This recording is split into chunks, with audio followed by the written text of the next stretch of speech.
There seems to be an argument these days between lockdowns and reopening the economy. Lockdowns to save us from the virus, reopening the economy to perhaps save us from starvation. And the question is, do we choose one or the other? To answer that question, we have today our dear friend, David Brin. David, how are you today? Well, about as well as can be expected. I hope everyone out there is staying safe. Of course, my life hasn't changed as much as a lot of people's has because this is where I was working beforehand. Yep, and we have also our famous co-host, Nathanael Miller, engineer and manufacturer of many satellites. David, can I start with a brief introduction of you so our viewers know? Well, I'm sure all of them know, but the few that don't, then David is an. I'm reading from. David is an astrophysicist whose international best-selling novels include Earth, Existence, Star Tide, Rising, and The Postman. Oh, I love The Postman. I don't know why most people didn't like it, but I loved it. Filmed in 1998 with Kevin Costner. David serves on advisory boards like NASA's Innovative and Advanced Concepts Program. He speaks and consults on a wide range of topics, including artificial intelligence, SETI, which is Search for Extraterrestrial Intelligence, I learned when I Googled it, privacy and national security, and more. His nonfiction book about the information age, The Transparent Society, won the Freedom of Speech Award of the American Library Association, and his latest nonfiction work is Polemical Judo. His website, davidbrin.com. So, do we jump straight onto the topic? What do we choose, lockdown or reopening? Well, if you look around the world, the most successful, for one thing, there's this mythology going around that authoritarian states respond to this sort of thing better than democracies. And it's completely fabulous falsehood. There's no accountability in China, so we have no idea what's going on there. And very clearly, the worst of the dystopias, Russia, is doing very, very badly. China has been able to lock down very fiercely, but in fact, Hong Kong has done much better than China as a whole. And while China is authoritarian, it's authoritarian with a civil society that's rambunctious and individualistic. And yet, Hong Kong handled this well. One can argue that Singapore, Taiwan, and South Korea are culturally more conformist than the West, but they are democracies and they have done very well. But the countries on Earth that did best have been Australia and New Zealand. And they did simply a fabulous job. And in the Western Hemisphere, by far the best job has been done by California. And Californians are notoriously rambunctious and individualistic. So what it takes is a sense that the people trust their institutions and trust each other to behave in a somewhat responsible way, not dragging guns into the State House and screaming in the faces of other people, but simply deciding, that we're going to cooperate, but we're also going to bend the law when it seems appropriate. So, all of my neighbors are out there on the street walking and bicycling and all of that sort of thing, congregating. Well, I live in an area where that's relatively easy to do. So it's going to be a mix of private and social responsibility. As to what's going to happen to jobs, well, that's very, very difficult. I mean, this whole thing in California apparently started in a nail salon. Well, what are nail salons? Nail salons are a business that our ancestors could not have conceived of. As a matter of fact, as recently as 30 years ago, they were joked about. and yet they wound up giving jobs to something like 5 million people. But Um, but no, but what were about the nail salons, I'm sure that some Egyptian pharaoh had his or her nails done. Oh, well, the point is rank can have its privilege. And what we're doing right now is we're seeing macroscopically a narrowing of the middle class, a crushing down of the middle class. The people who are coming out ahead in all of this, in every economic downturn, are aristocrats and those people who have extra cash to invest during a downturn. During the 2009, 2008 downturn, large amounts of private property in real estate were bought up, not just by lords and landlords and super corporations, but also by individual people who had large amounts of savings and low expenses. Well, the largest buyer of real estate in 2008, I believe, was BlackRock, one of the like a hedge fund, multi-billion. And BlackRock is currently in charge of distributing the asset purchases from the Fed. So and believe it or not, they are far from the worst. They are far from the worst. There is some degree of citizenship at BlackRock. Don't mistake them for Blackwater. David, Nathaniel and I have this disagreed. Well, we disagree on almost everything, but this one in particular. So, as you were pointing out, in the last 7 weeks, the United States lost about 35 million jobs. In the meantime, there's the disgraceful passing of about 75,000 Americans, give or take. So you have 75,000 Americans, well, and then there's more than 1 million infected, but then you also have the 35 million who lost their jobs. I say that there should be no lockdown, and everyone should be absolutely responsible for their actions with masks, social distancing, good hygiene. And I haven't been able to convince Nathaniel yet about the no lockdown. Well, I mean, the fact is that the lockdowns are the things that have worked. You compare Sweden, for example, to the other Nordic nations which did lockdown. Sweden has a vastly higher infection and death rate. Now, you can ask, to what degree should we buck up and just face the fact that this is like the 1918 flu epidemic, and we're just going to have to take casualties, especially since if you use European-style triage calculations, where you calculate cold-bloodedly the value of a life by how many more years of active vigor that life is going to have, you invest more in children. You invest the most in children. You invest a lot in protecting young adults, and you recognize that that people are who are past a certain age are going to pass anyway within a certain amount of time.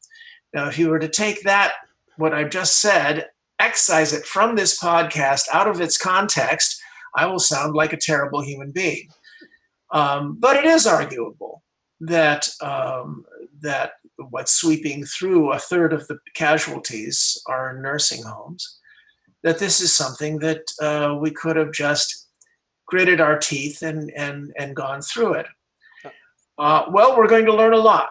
And science fiction has explored the territory of epidemics and pandemics long before this, in movies and less familiarly in books. I have a Hugo-nominated short story called The Giving Plague that talks about the trade-offs that hosts make with viruses all the time. And it's about a particularly weird kind of virus that might spread through the blood supply. So the question is,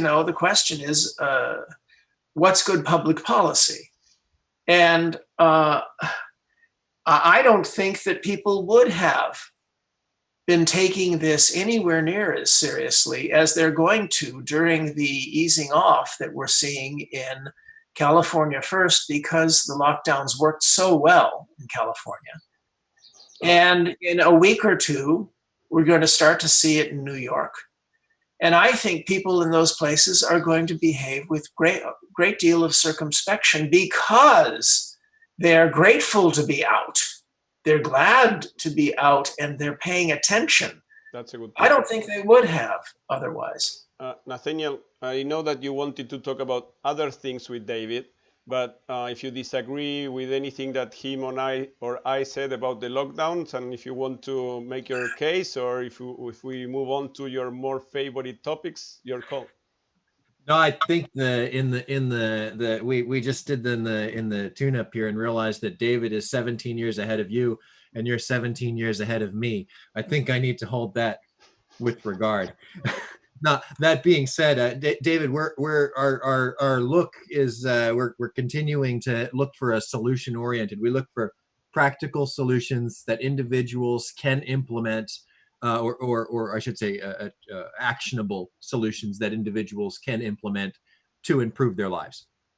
When you start talking about this disproportionality of like your age versus youth and sort of like what your life contribution is, I think that there's a context that's missing, and then I'll frame that context in the scene of war.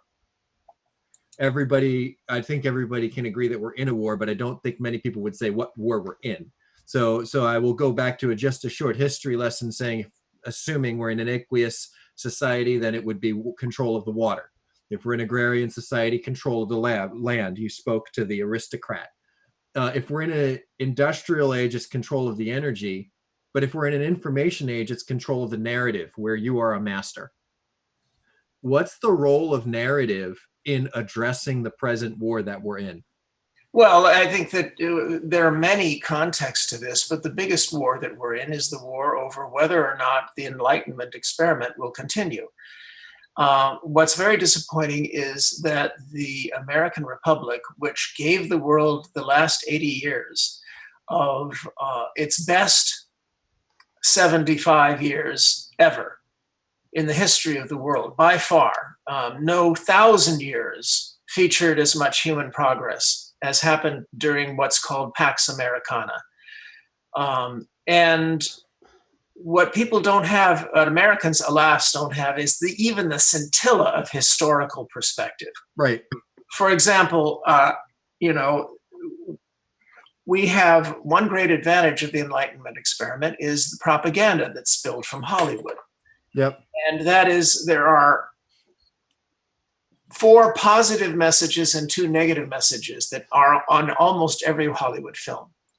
Suspicion of authority, tolerance, diversity, and individual eccentricity. The main character shows some individual eccentric trait, and that helps Americans to bond with that character, even though it's not the same trait they have. And suspicion of an authority figure. It can be invading aliens, or it can be a mother-in-law. Because we were all raised under these mythologies. But unfortunately, the film directors also add 2 more messages that don't help at all. And these are lazy. These are in order to keep the hero in jeopardy. The hero must not get help from a decent civilization. So every institution is at best stupid and at worst evil. And your neighbors are all useless sheep. Anybody listening to this broadcast knows a neighbor that if you were in trouble, you would knock on their door and they would say, while we're waiting for the cops, I'll protect you.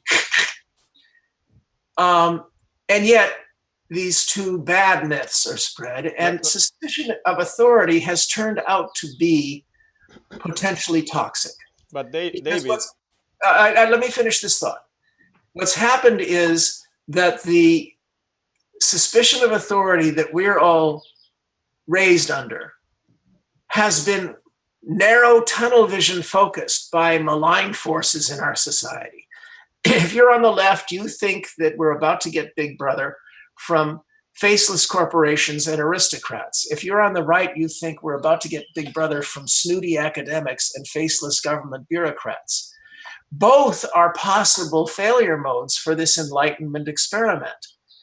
But what we've been told is only the guys you're worried about are potentially dangerous, not the aristocrats who are holding your puppet strings. And of course, the worst is that for 6,000 years, the worst enemies of freedom were the owners, were the kings, were the lords, the inheritance brats, were the theocrats and the priests. And you can't name for me, I dare your listeners right now to name for me more than 2 or 3 times in the history of the world when the oppressors of freedom weren't the lords and the owners, because that's the folks who will cheat, and it's what you would do if you had all that power. What about the Soviet Union? The Soviet Union was just another damn feudal state with a different religion, glossed over it. Communism, Marxism was just painted over the onion dome. But it's not that the oligarchs are the ones who always rule the world. The ones who rule the world are the ones who have the money, that's oligarchs. No, the Soviet Union, Lenin, when he started, he didn't have any money. He was not an oligarch.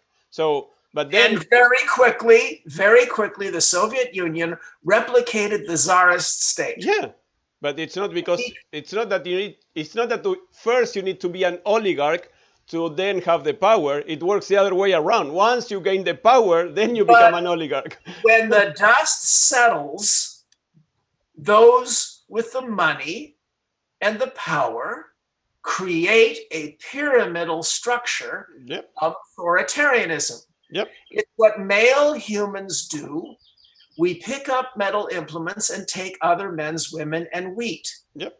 Except, briefly, in Periclean Athens, I urge everyone to look at Thucydides, the great historian, to read Pericles' funeral oration, where you're reading a modern mind. He might have as well have been in the Constitutional Convention with Thomas Paine and Ben Franklin. And he's explaining why there's another way than this pyramidal hierarchy. And that's a diamond-shaped social structure with a vast, confident middle class that is unafraid of the rich and that outnumbers the poor. And these rare examples of something that's not feudalism, that's not a pyramid, have been so vastly more productive, more creative, more rich and fun than anything else. The entire Mediterranean was terrified of Athens for those 2 generations because they could outmaneuver and they were more agile and they were more creative and talented than anybody had ever seen. But democracy is unstable. Sometimes the people turn to idiots. And when that happens, the diamond starts to rock unevenly and it starts to get pushed back into a pyramid. And the oligarchs from the surrounding nations crowd in to crush this threat. And this is what happened to Periclean Athens. It's what's happened to Machiavelli's Florence. And it's what's happening right now as we speak. The world's oligarchies, some of them communist dictatorships, some of them Muscovite mafiosi, some of them oil sheikdoms. They're all collaborating together to end this scary experiment. And I think I know why it's happening right now, why they are so desperate. Because they calculated that within 20 years, if Hollywood is allowed to continue, and if this diamond-shaped experiment is allowed to continue, we will make it permanent. It'll be all over for oligarchy forever. But we'll be on the verge of Star Trek. They have to act now.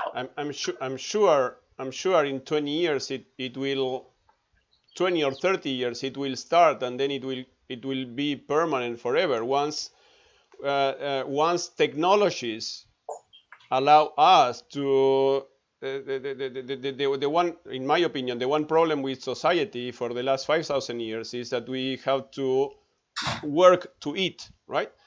So growing the banana or being a banker. So, but once all the computers are smarter than us, and when all the robots do all of the work, then we can all become philosophers. Then we don't need presidents, and we don't need sheikhs.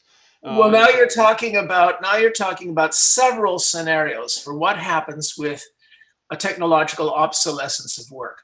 I recommend I will give you a link to my article about how the Chinese intellectuals are all pouring forth explanations for how you need a pyramid of hierarchy in order to make sure that the workers are cared for because of technological obsolescence. Yeah, that's the Argentinian. And also, that way, the top Politburo can control these super AIs. Mm-hmm.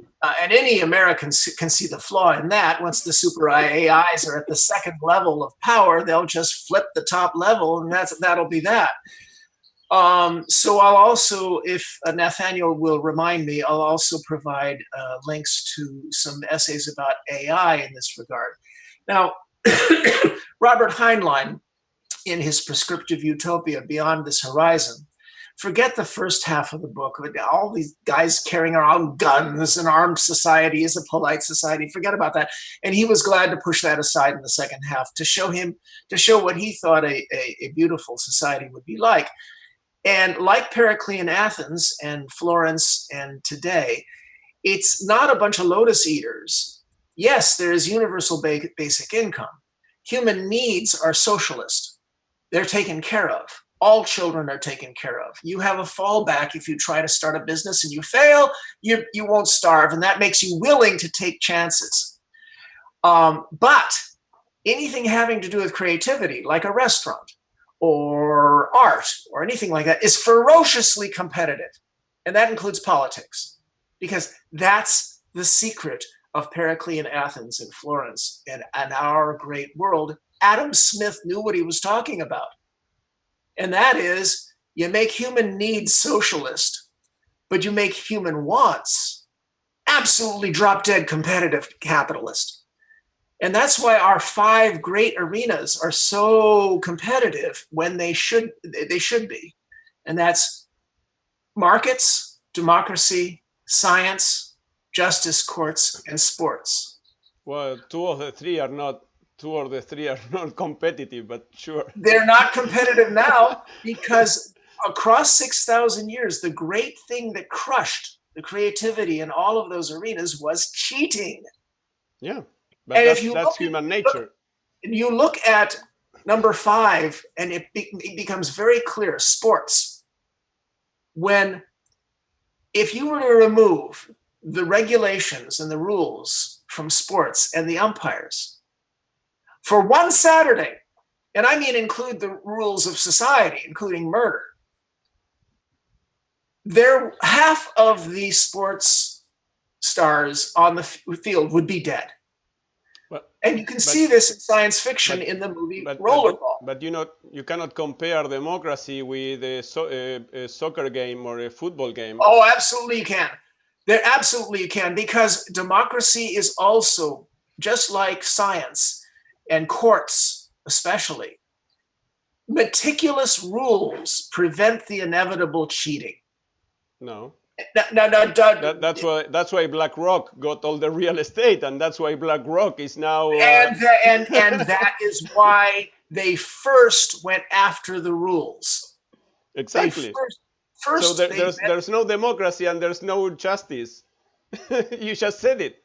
They are under threat. The oligarchs in all of these systems and the cheaters are trying their very best to end the regulations. Look, a person of the left, it grows up suspicious of the word competition. Uh-huh. A person of the right grows up, suspicious of the word regulation. Yep. when these 5 arenas only work because of regulated competition. Regulated. And the regulation only works in the presence of transparency. And that's why I wrote a book that is considered a classic and won the Freedom of Information, the Freedom of Speech Award back in 1998, The Transparent Society. And my more recent book, which you guys will plug, Polemical Judo, and also, Existence is a science fiction novel. But David, that's not the real world, because United States starts as this fantastic idea, but then someone, call that person Rockefeller or Kennedy or whichever name, it doesn't matter, he makes these trillions of dollars or billions of dollars. Now he says, okay, how do I keep my money? Well, if I buy the politicians, if I buy the judges, if I buy this one, if I buy the other, so then there's no democracy anymore. So, well, that's transparency helps to discover this. And who said you don't need a reset? We're in phase 8 of the American Civil War right now. And it's very often about rebelling against oligarchy, which is what happened in Athens. It's what happened in Florence. Every generation, there has to be a reset. Most libertarians, in fact, almost no one is aware of the simple fact that our founders, American founders, in the 1770s and 1780s, were radical levelers. They seized 1/3 of the land in all of the former colonies and redistributed it. Yep. Now, they didn't redistribute it to the slaves. well, That redistribution happened in 1865. well, they And were the property rights to that southern property, the slaves themselves, were redistributed to them. Franklin Delano Roosevelt did some redistribution and recalculation, and Joe Kennedy, the senior Kennedy, was famous for saying, I'm backing FDR because if I don't, I'll lose everything in revolution. Yep. So I'm backing him, so I only lose half of my wealth and I stay filthy rich. David, the founding fathers are called founding fathers because they won. If they would have lost, they would be terrorists. Well, of course, but the point is that when you have an Athenian style system, its advantages are huge. It is vastly more creative and productive, innovative. Yep. The problem is that it can also be suborned by the oligarchic forces. And this is what happened in most revolutions that weren't as calm as the American Revolution. David, you're beginning to understand why Will and I only agree on almost nothing. and because it's like we you can, if you care to, you can look at the last episode where Will and I just did a one-on-one and listed. He surprised me with the list of all the differences. I'm listening to this conversation and I must interject. And the reason I must is because I see a few things that are not being talked about that are interesting to our listeners. And so there's a tension over that I'll just render it, and everybody will disagree with me.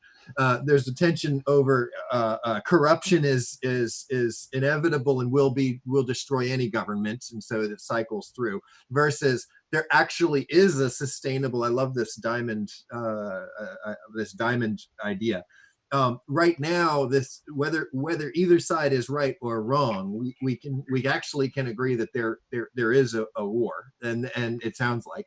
The other thing that I think we actually have shown, I don't know if actually I don't know, but I'll assert that there's at least one set of two dueling pairs of narratives. One is on an 80-20 split of the economy, where the medical with 20% says flatten the curve, and that for medical reasons we want to slow it out. And then reopen the economy is the 80%, the rest of the money saying we got to speed it up. Then on the other side, you're going to kill the vulnerable, and then we don't understand. So this is a contest. And as I said before, we're looking at actionable solutions that individuals can implement to better their lives. So that's where this conversation is at a very, very high level can be brought down to one question. If we're in an AI and if we're in an information war, what is the effect of giving people predictive control of their medical future? Well, look, Nathanael, what it comes down to is that when you have transparency, when it's in both directions, then you are able to find out and inform the people and find out what's going on in the oligarchy.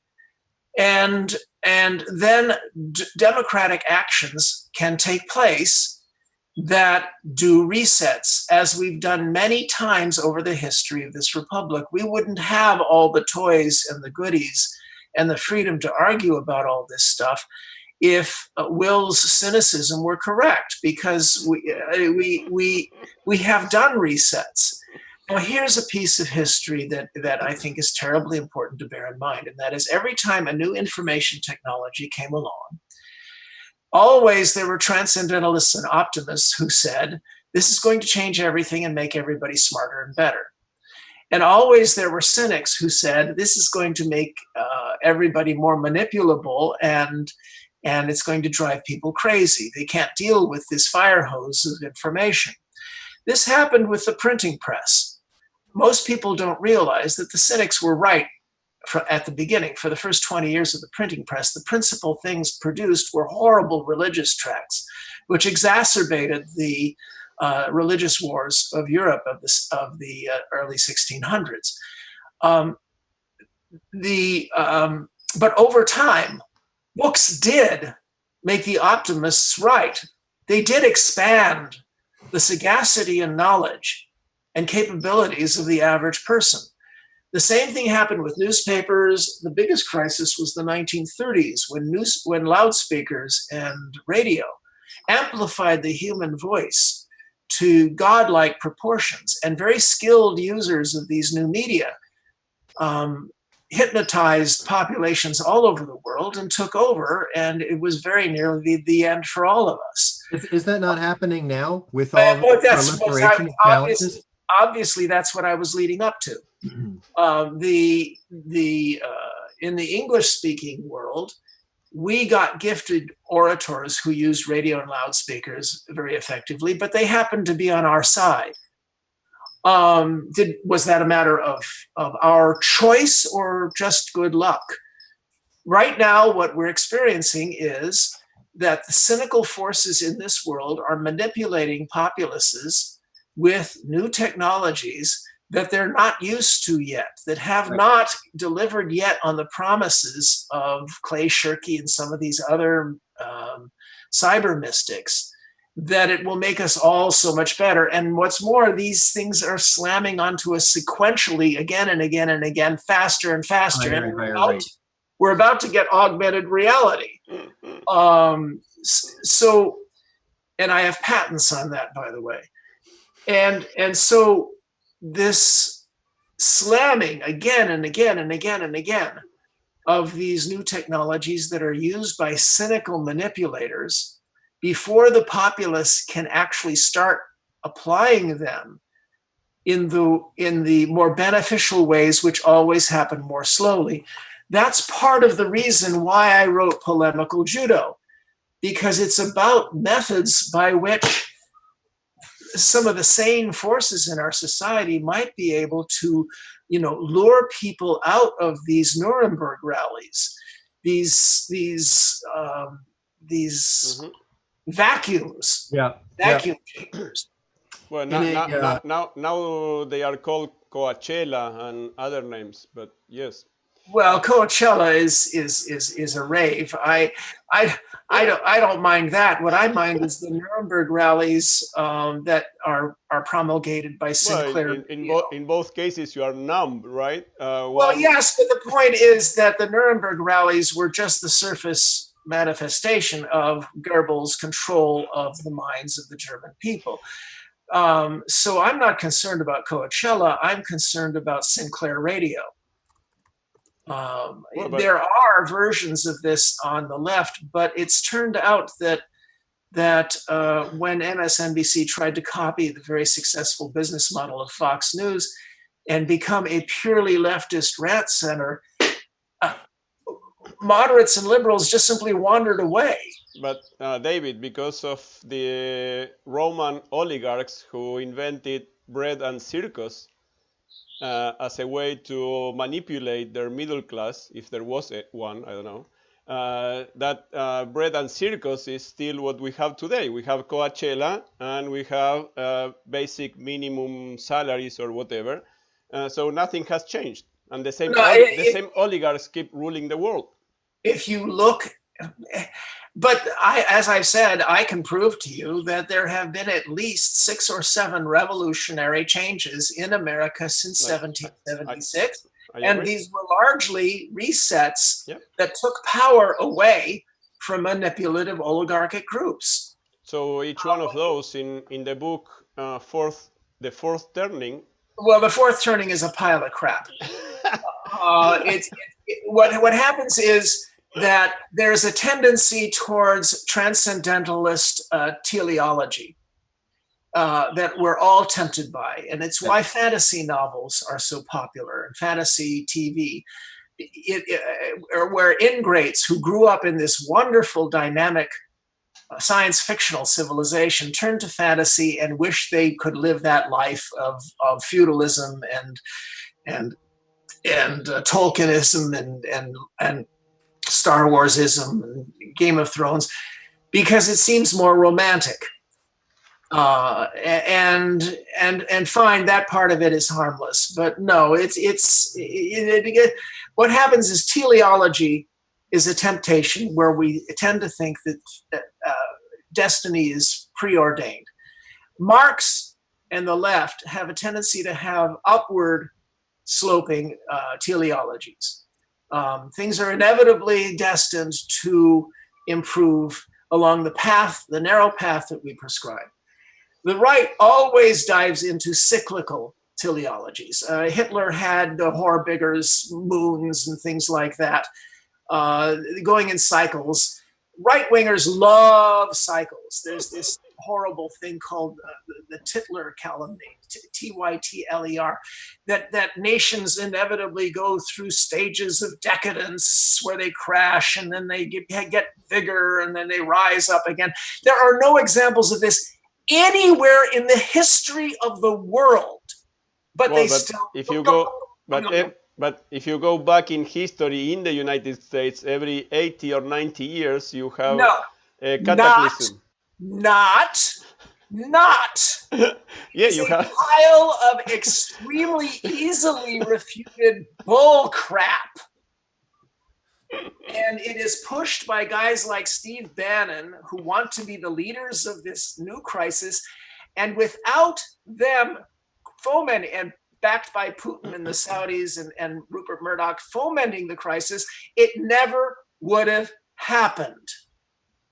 Okay. It is complete bull.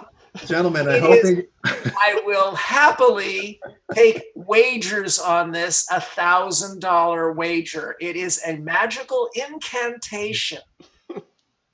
I hope our viewers are having as much fun as I have, because I'll just say, I should say, Dr. Brin, you're much more articulate. And anyways, I'll just leave the rest of the statement hanging. I do want to pull together a few themes. David told us that he has an obligation in just a couple of minutes. So I'll make it brief. And I'm going to go to fantasy for a minute, or maybe not fantasy. There's a scene in Existence where one of the characters is wearing the glasses and he's at one of these meetings that you just described. Oh wait, no, it was a science conference. And he had to choose in his glasses all the layers of the internet and all the channels that were happening. David, who should our listeners tune into for your channel for channels? I will provide this in response to your email, and you guys can link it down below. And we can have fun on another occasion. we will have a robust set of comments from David. And by the way, thank you, David. You've given me tons of ammo to work with as I continue the Just discussion. as well. try to look at what we're doing in the context of history. The 6,000 years of grinding mistakes and stupidities that were committed, sometimes with good intention, on the behalf of the people by narrow little oligarchies, kings, lords, and all of that. By governments. Governments that suited the will of a tiny aristocracy. Of course. And so like now, except for even now, compared to all of human history, no. They are scared because of course. we are very, very agile, and we've been very good at resets, and they know at any given moment, like this November, we could reset. And Putin has a great deal to be afraid of if we get out of this, if we survive this. All right, guys, listen, I have to go. So, so David, well, first, thank you so very much. Hopefully we'll have another chance to continue to disagree. To our viewers, if you enjoy our interviews, this is probably the best one ever. Please subscribe to our channel. You will find in the description the links to David's website, davidbrin.com, and his books. Nathanael, you want to close very briefly? Yes. Thank you. Please do. Okay, guys. Wait. Just one last second. Nathanael, anything you want to say to close or not? Thank you. Oh, David, I think I'm an individualist, but I'll have to now think if I am a cynic. So you gave me look, we're all individuals. No, yes, we are. Monty Python and Monty Python's Life of Brian. One guy says, "I'm not." I'm not. In my case, I just want the other 500 individuals off my back. That's all that I ask. Well, look. We were all trained by those lessons of Hollywood to think of ourselves as having invented individualistic, rambunctious, eccentricity. And we all are desperate to think we invented it, when in fact we imbibed it, we suckled it from the tit of one of the most pervasive propaganda campaigns the world has ever seen. That doesn't mean it's wrong to be an individualist. I've spoken at more libertarian conventions than I have, and conferences, than I have Democratic ones. But the point is, we have to learn that the one overlap between those two groups, liberals and libertarians, Adam Smith. And he was a nicer guy than a lot of people think. And I got to go. David, thank you so very much. Thank you, David. Thank you, our viewers. We'll see you the next time. Talk soon.